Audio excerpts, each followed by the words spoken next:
My name is David Jameson, and I'm the lead pastor at the Aldergrove Adventist Church in Aldergrove, British Columbia, Canada. And so we just want to thank you so very much for being a part of the Aldergrove Adventist Church and for being a part of sharing the Christ Who Cares together with people all around us in Aldergrove, Abbotsford, Langley, Surrey, and beyond. The philosophy for this ministry basically comes from Ministry of Healing, page 143, Christ's Method Alone. Jesus' method was to mingle with people, to minister to their needs, sympathize with them, do whatever he could to help. Then he bade them follow me. We often pray the Lord's Prayer, Our Father which art in heaven, hallowed be thy name, thy kingdom come, thy will be done on earth as it is in heaven. We decided that we were going to do that. We wanted to bring the kingdom of God down to this earth. And so we had the opportunity of preaching on the parable of the talents. And we decided to give away 50 $100 bills to our congregation with the challenge that individuals would come forward, receive one of these $100 bills, and within 90 days they would pray over this $100 bill, multiply it appropriately, and do an act of kindness for someone outside the walls of our congregation, anywhere locally or in the world. And people responded wonderfully to that. 50 $100 bills were handed out, and now the multiplication has taken place, and those funds have been multiplied to over $75,000 and 40 projects that have happened locally and abroad. When Pastor Dave got up and challenged everybody, we had participated in some of the ones last year, but hadn't taken one on ourselves. So we decided to take one on ourselves and do it in that manner. Had one project.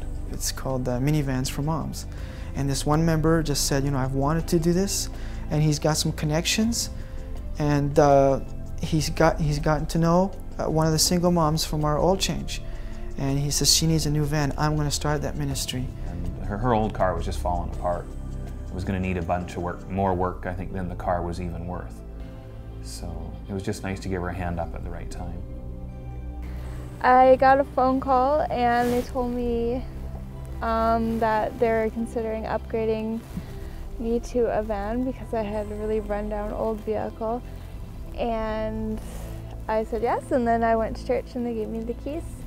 Well, of course, we invited her to church the day that we presented her with the key, and here the next Sabbath, she came to Sabbath school. We had invited her, and she says, yeah, I'm going to be there. And I talked to her again, and she goes, yeah, I'm going to be there. I'm like, oh, okay. Sure enough, she was there like at 9:30 in the morning, and we just talked to her again, and she's talking about coming again to the Sabbath school because she has a little girl, Talia. Even she had told her grandma, and her grandma's like, oh, they're letting you use it for a while type thing? She says, no, they're giving it to me. And I suppose there was, you know, some unbelief there. And she just seems quite happy that she's in something that's respectable. I just feel very blessed, and it's just unbelievable that people can be this kind and reach out to others that need help. I feel like I should be giving something back, so we've been coming to church and just praying and thanking God and thanking everything for what they've given to us. By allowing our membership to develop relationships with their neighbors, with business owners who want to support acts of kindness, then they ask you, they want to know, why do you do what you do? And then we have a chance to share our faith and to share what Jesus Christ has done for us. People in our society want to see Christ before they're willing to listen to someone sharing Christ.